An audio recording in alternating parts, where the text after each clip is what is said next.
Alright, hello gamers, Muckluck here, and today is Tuesday, September 10th, and we've got some Guild Wars 2 news, and we're going to go over it right now. Note to users of third-party programs, your add-on's broke. That's what that says. World Polish. Adjusted health and scaling for the Mushroom King during the Subdue the Mushroom King event in Lowland Shore. Fixed an issue that caused Distant Thunder to appear sooner than intended in the Star-Crossed Lovers collection. The endurance cost of the dash skill in Salmon Run race events and adventures has been reduced to grant additional dashes in Lowland Shore. So the Salmon Run event is the one where you turn into a fish and you go down a gauntlet. By many people said that it was extremely challenging, like the timer was really tight. So they would actually say, you know, don't even try to do the event unless the race is going, because the race has a longer timer than just the normal event does. So this is probably in response to that. Added an additional 15 seconds to gold medal times for Salmon Run adventures. Again, related to what I just said. The time needed has increased from 1:30 to 1:45 for the Moon Camp Covert adventure, and from 2:30 to 2:45 for Harvest Shore adventure. Made some general improvements to Salmon Cannon functionality for the Harvest Shore Salmon Run event and adventure in Lowland Shore. Fixed an issue that could cause the collection NPC marker to appear above player characters' heads in Lowland Shore. Fixed an issue that caused the heat tracking bar from the Denning Forge Renown Heart activity to persist if a player left the forge before using the bellows. Added additional creatures around Forger's hunt that grant renown when killed. General. Updated the error message that appears when players who have not unlocked Heart of the Obscure Research Master Line attempt to interact with content that requires it. For content within Janthier Wilds maps, the text now directs players to unlock the Heart of the Obscure via the Janthier Wild story instead of through Heart of the Obscure. I think that's a good change. Because honestly, I would say this is probably a bug, but if they intentionally had that one very small step. Let me back up, just so everyone's included in the conversation.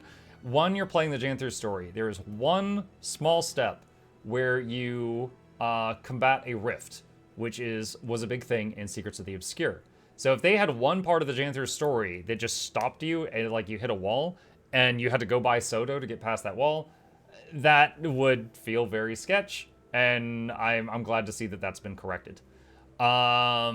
The Wizard's Vault objectives for participating in Rift events now refer to them as Rift Hunts rather than Cryptus Rifts. And that is because some of the new Rifts have things that are not Cryptus that come out of them. Fixed an issue that caused Champion Warclaws to improperly try to perform Valraven attacks after their Defiance bar was broken. That's kind of funny because Valravens can fly, so flying cats. Reduce the health and Defiance bars of Epark, the Consumed King, in the Into the Spider's Lair meta event. Really? The Naos meta. Okay. Fix an issue that prevented the effects indicating which glyph is equipped to a Homestead collection box from displaying a proper name. Can Chip have $1? I will give it to him as soon as the stream is done. Thank you. Fixed an issue that prevented ground targeted skills from working when trying to summon a conjured doorway in invalid locations.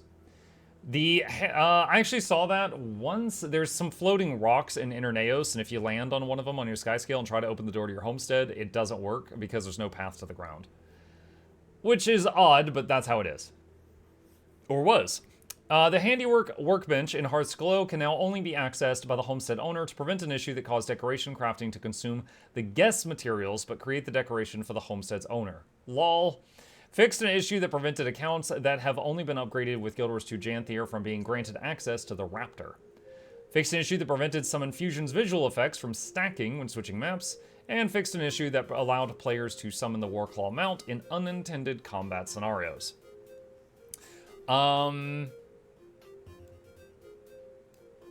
So, the community had kind of come to the conclusion that the Warclaw could be mounted in combat. I'm wondering if they just did away with that completely, or if there is some moments you're allowed to and some you're not.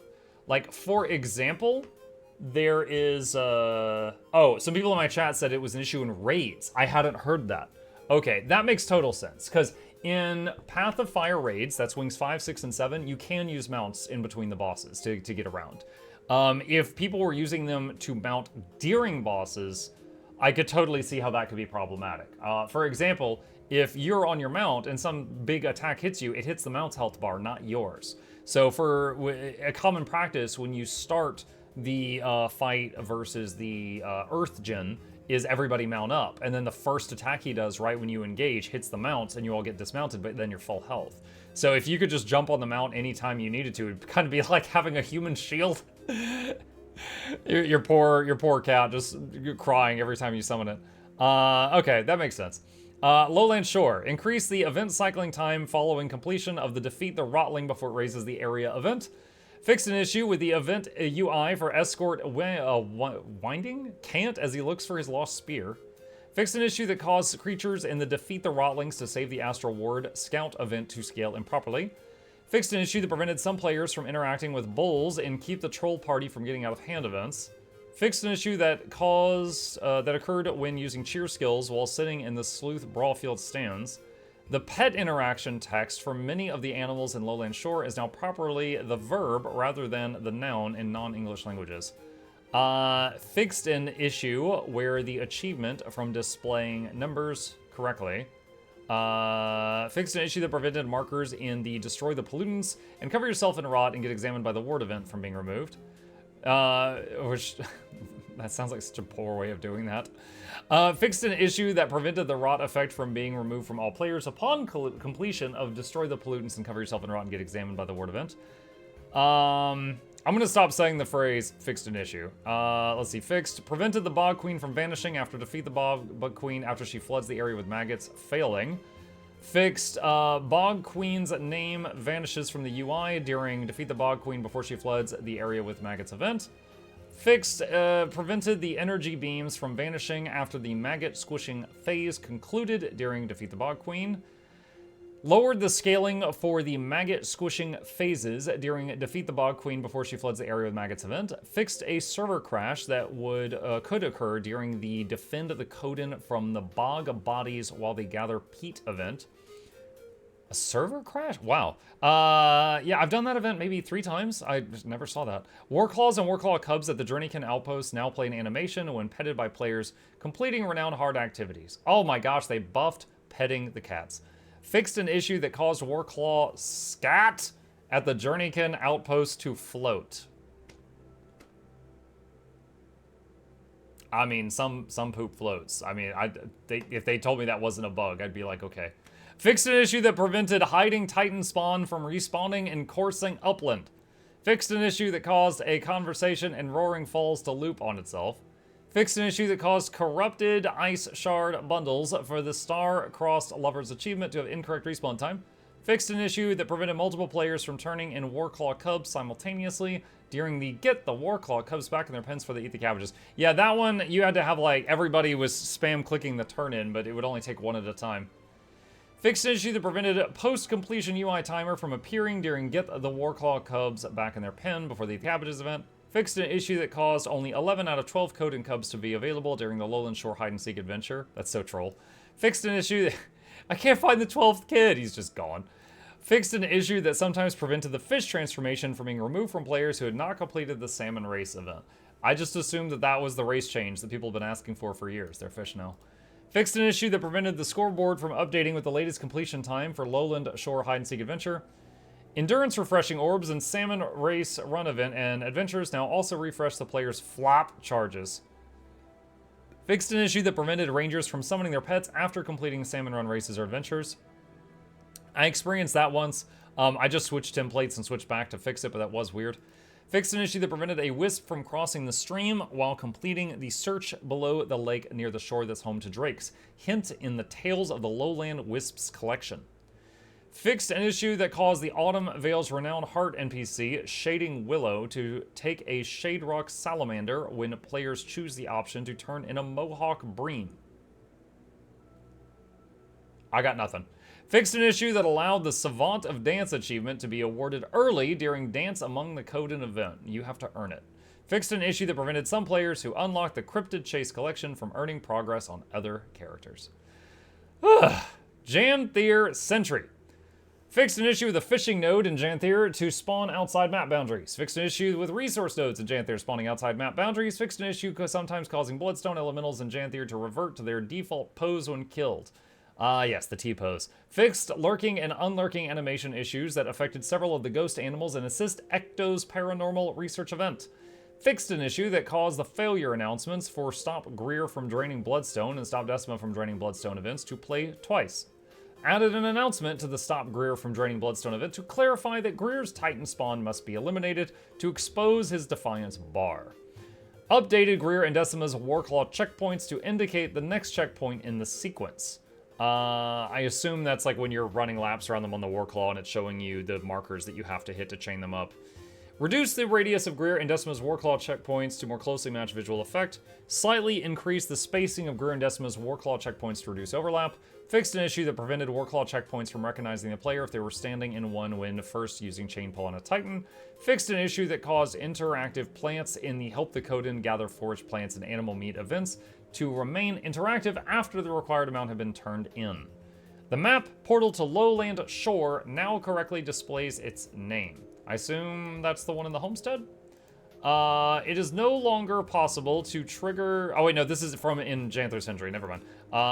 It's no longer possible to trigger the Concerned Researcher's conversation again after the dialogue completes and rescue the Storm Chaser. Fixed an issue that prevented the Don't Drop That achievement from requiring participation in the Collect and Turn in Debris from the Shore and Enemies event. Fixed an issue that allowed people to leave and re-enter the Collect and Turn in Debris from the Shore and Enemies event radius to regain eligibility for the Don't Drop That achievement. Fixed an issue that could cause the expedition members' combat behavior to stall the following Guiding Star and their team on the expedition event. The Firewatch achievement now indicates which events still need to be completed.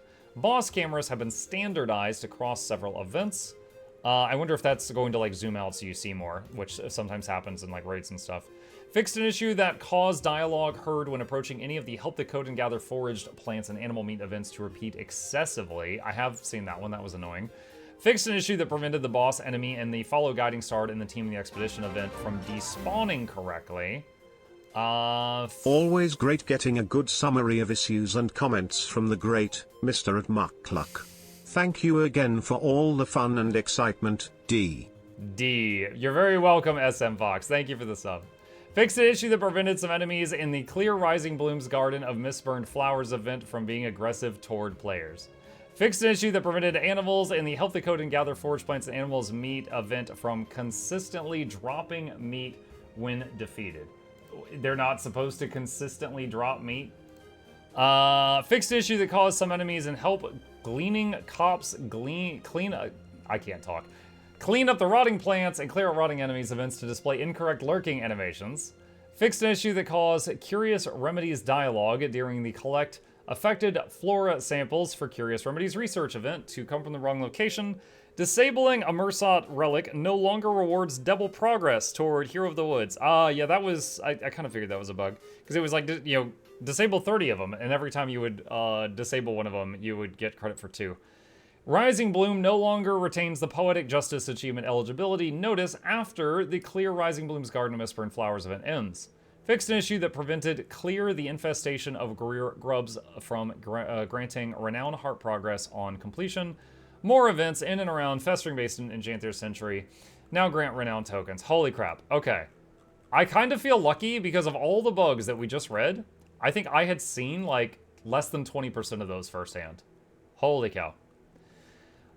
General, added a key binding option for the Conjure Doorway Mastery skill. Yes! Okay, yes. Currently in the game, you can hotkey this button down here and have Doorway selected, but you couldn't give the doorway its own button.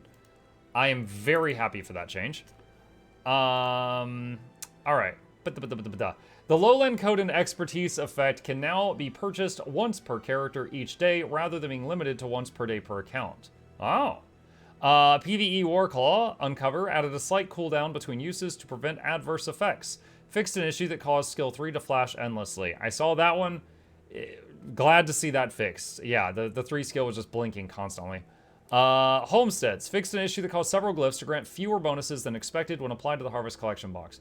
So that one I can explain in depth.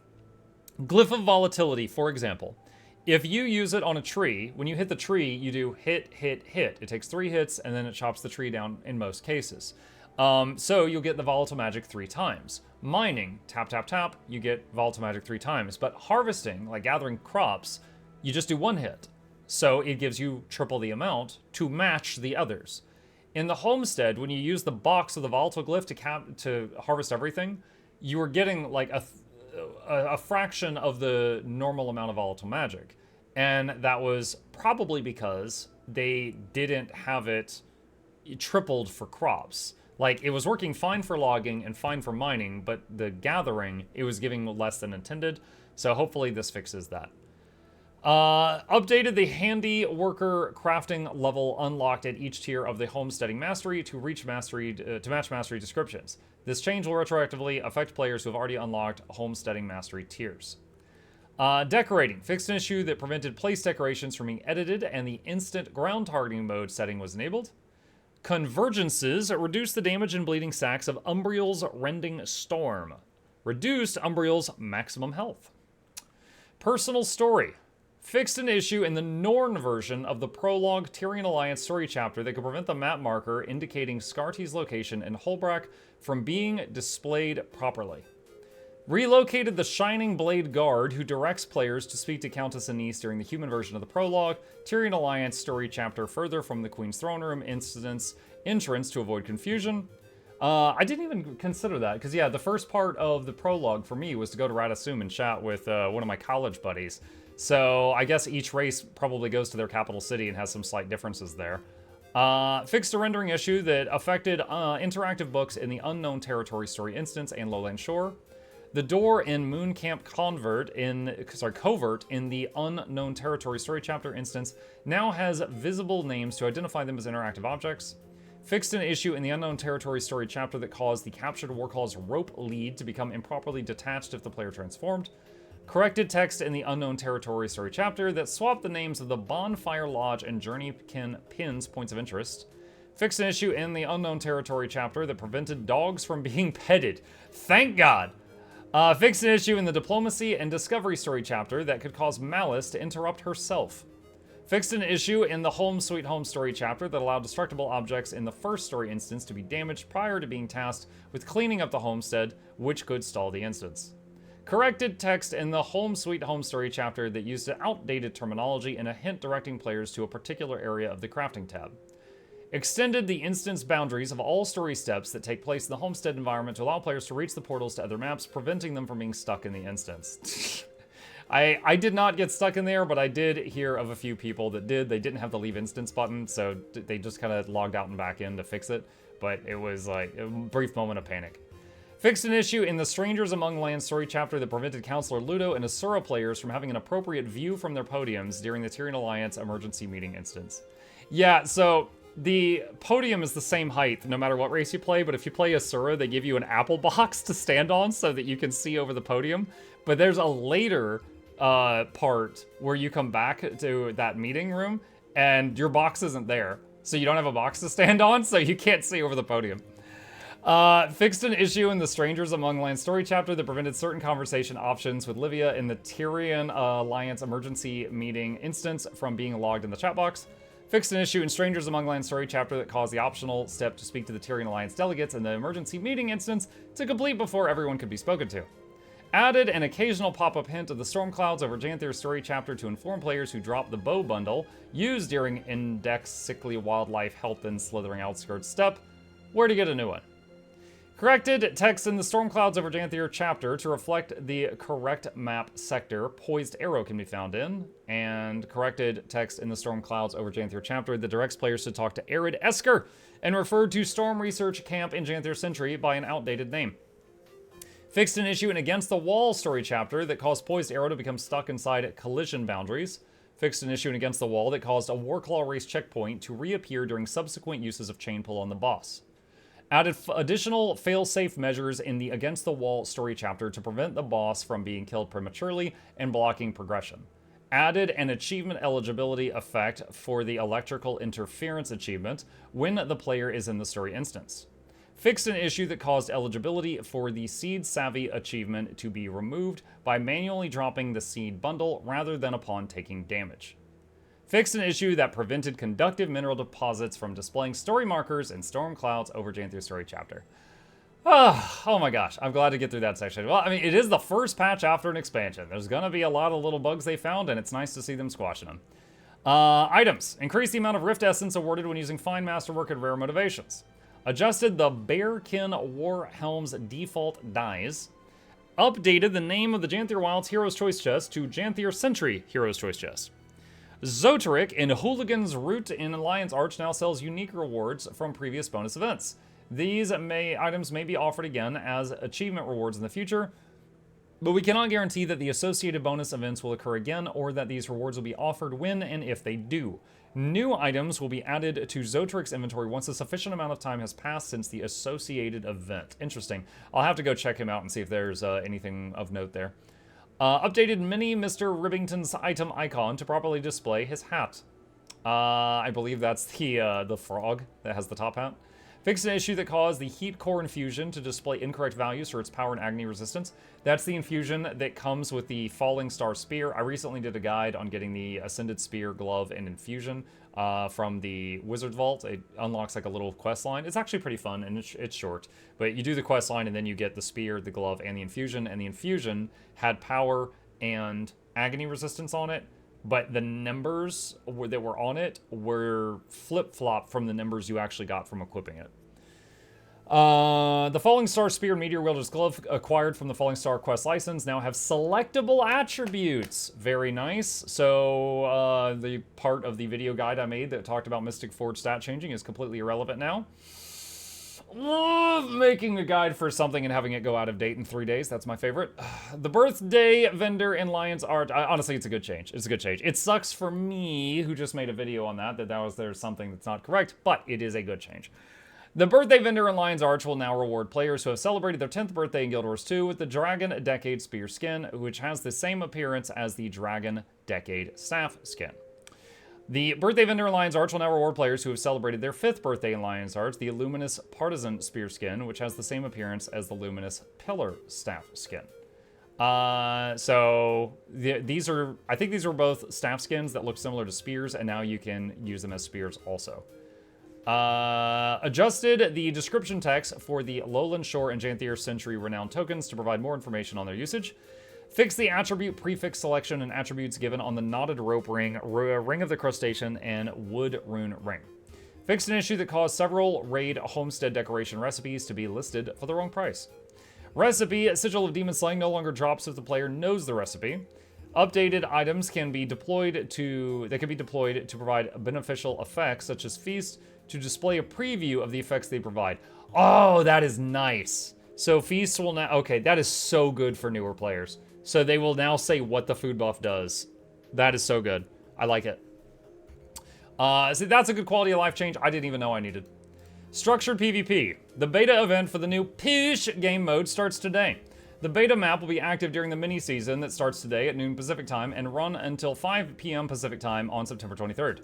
The map will also be available in custom arenas. Learn more about this event in this blog post. And I had a video recently where I talked about the upcoming Push game mode. It's a very similar idea to, you know, escort the payload, or like push the payload back and forth from other games such as Overwatch. Final Fantasy XIV has a game mode like that that's pretty recent. It's called Crystal something. Friggin' Team Fortress, you know, going back, you know, decades at this point. Like, this is a game mode that has been popular in mini games for an extremely long time, and they're trying it out here. New tiers of the Path of Victory achievement have been added to the new PvP Champions Series panel. The new tiers award an enumerated version of the Champion of Champions title. World vs. World. The Mist-charged Jade Ascended trinkets can be purchased from the Skirmish Supervisor merchant, now have access to all attribute options. Their attribute selection can be reset with Mist capacitors. That is very cool.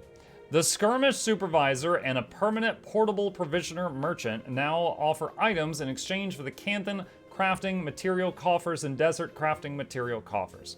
Portable provisioner merchant. Is that this thing or is that something else? Maguma, Crystal, hold on a sec. Let me read that again. Canthan and desert crafting. Cantha? Cantha bulk exchanges. I don't remember if that was already there.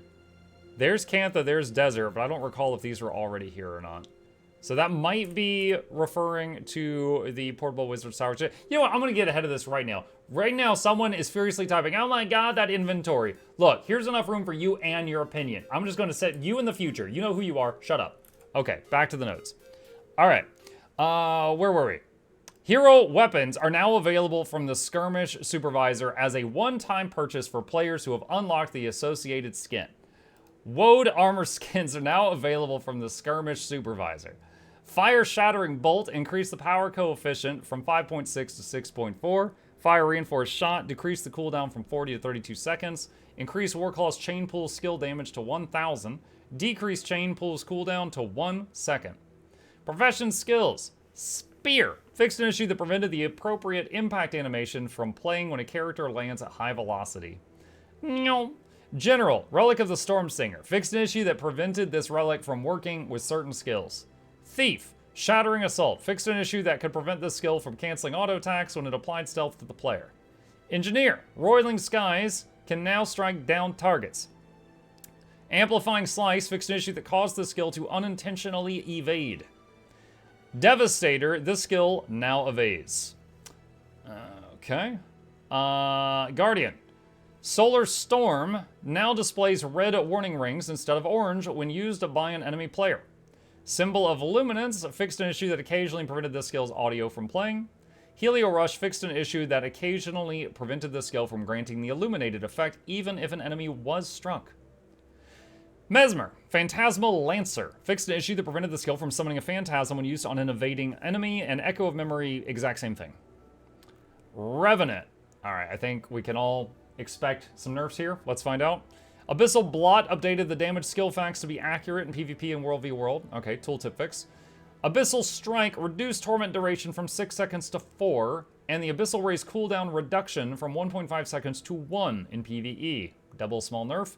Abyssal Force reduced the Abyssal Raise cooldown from 10 seconds to 5 in PvE only. Sorry, the way I said it was insane. What it actually said was reduce Abyssal Raise cooldown reduction from 10 seconds to 5. Not the cooldown, the cooldown reduction. That is a very different sentence.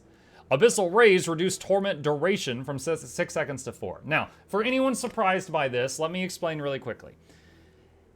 Currently before this patch hit, a support Revenant with Spear could do more damage than nearly any DPS build before Spears came out, while supporting.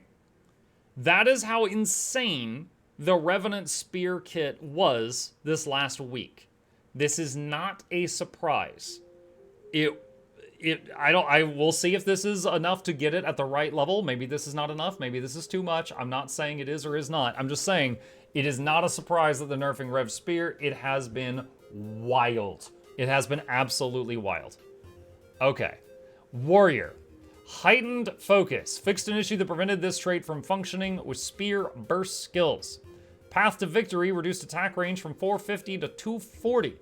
Valiant Leap reduced base heal from 975 to 655 in PvP. Line Breaker reduced the base heal from... Oh, we're talking about staff now. Reduced the base heal from 1320 to 840 and the healing power scaling from 1.75 to 1 in PvP. Just to pause here really quick. This last... during the launch of Janther, I spent a few days in PvP. It was my first time in PvP in 4 months. And I had some matches where I really enjoyed myself. And I had some other matches that inspired me to make the What's Wrong with PvP video, but this is not about that. While I was in there, virtually every single warrior I saw was running Spellbreaker, Staff, Spear. I can't think of a single warrior I saw that wasn't running that setup. It is extremely good. Spellbreaker offers insane CC. The Staff, it offers a lot of mobility and sustain. They were out healing the people that were running actual healing builds, and they were murdering people. And the Spear skill offered a lot of damage. So this seems targeted toward that. Defiant Roar reduced the base heal from 1320 to 1k, and the healing power scaling from 1.0 to 0.7 in PvP. Harrier's Toss reduced the damage coefficient from 1.2/1.5/1.8 to 1.0/1.25/1.5 based on Adrenaline in World v World. Maiming Spear, reduce the cooldown from 8 seconds to 6 in World v World. Reduce the initial hit damage coefficient from 0.9 to 0.8 in World v World. Spear Martial Support now performs an initial attack. This attack must hit a target for the follow-up attacks to occur. Reduce the damage coefficient from 0.4 to 0.25 in PvP and World v World. So that kind of makes it similar to when a ranger uses the Warhorn skill that summons a flock of birds that attacks you, or when a firebrand uses their offhand focus to call down the laser that goes to hit you. If you can dodge the application, you can avoid the whole thing. But if it locks onto you, like the application hits you, you can use dodges to avoid getting hit with a tick or two in the middle, but it will keep attempting to hit you. Spear Swipe, the skill is no longer unblockable, increases the cooldown from 20 seconds to 25 in PvP, reduce the cooldown refund on a successful evasion from 6 seconds to 2 seconds in PvP. Defiant Stance, reduce the duration from 4 seconds to 3 in PvP. So virtually everything here is a nerf to, in my very brief experience in in PvP since the Janthier launch, this is a nerf to the build I saw every single warrior playing. Now it was an incredibly powerful build. I don't know if this is again, I'm not saying this is enough. I'm not saying this is too much. Not sure. Time will tell, but it doesn't surprise me to see these changes. All right, some late additions to the news that were visible just a few minutes after my game updated after doing the previous patch notes. In Lion's Arch, right here, there is a few new vendors. For example, there's this one right here that sells old birthday stuff. And of special note in here, you can buy for 0 coppers a couple of spear skins that you may have missed in the past, notably the Dragon Decade spear skin and Luminous Partisan, which I believe used to both be staff skins, and now they are also spear skins, so you could pick these up if you meet the requirements for them for 0 copper from this merchant. So that is good, and then additionally, the Black Lion chest did in fact get updated today. I was mistaken on that earlier because my game had not updated yet. We've got Maguma skins here. The Sky Seal package is still there, and then there's also an Acclaimed Militia chest piece, which is this shirt that has like a little emblem on it, so like you got a Medal of Valor or something. And then aside from that, on the Black Lion Trading Company, there is these things, and they've actually got a video, so I'll just show the video. So over here, squishy, soft friends for your lovely homestead are here. And then there's this.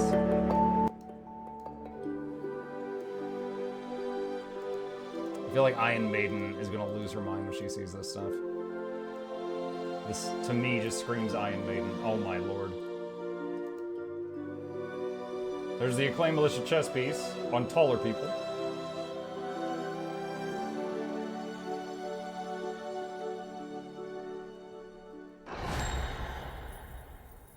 There we go. All right, so there is the footage of it.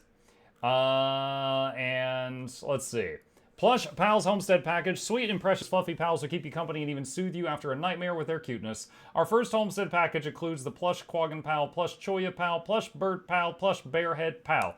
When you purchase this package, not only do you get one of each of these adorable decorations, you also permanently unlock the handiwork recipe for them as well. If you have enough materials, you can create a giant plush mountain in your homestead. The Plush Pals Homestead Package is available now for 800 gems. I'm imagining someone just hitting the cap on how much stuff you can have in your homestead in one room with plushies. Black Lion Chest Update, Shrouded Verdant. Inside each chest, you're guaranteed to find a redeemable Black Lion statuette, fine Black Lion die canister, green, and 2 common items. You also have a chance to find something rarer in the 5th slot, including special items, glyphs, and skins from the Maguma weapon collection and the White Tiger weapon collection. Exclusive item is the Acclaimed Militia chest piece skin, which we just saw in the video. Dazzling crystals adorn the military coat, celebrating the many conquests of your illustrious journey. The perfect garb to match the gorgeous mythic weapon skins. Be as mythical as the stories whispered in distant realms. The Acclaimed Militia chest piece skin is a new exclusive drop from Black Lion chests. What's in stock? Strut down the Tyrian streets and impress everyone with your amazing new outfits. Starting September 13th and continuing for the next few days, select outfits are 20% off, including Astral Scholar outfit, Infused Samurai, Adventurous Cat outfit, Balthazar's Regalia, and many more. Shine on. Also, don't forget this is the last week to purchase Janther Wild's supply drop requisition. For information on the items you receive in the supply drop, like the Wisteria Spear Skin and the Wild's Expedition contract, check out the recent blog. Returning this week, from today until September 17th, shared inventory slots are available at an incredible 20% discount. If a tidy and organized inventory is your thing, this is perfect for you. Available now in the gem store. And that's it. All right, I think with that, we have filled in the remainder of what I did not know had come out for the news. And as always, any questions, problems, thoughts, concerns, let me know in the comment section down below, and I'll fight you there.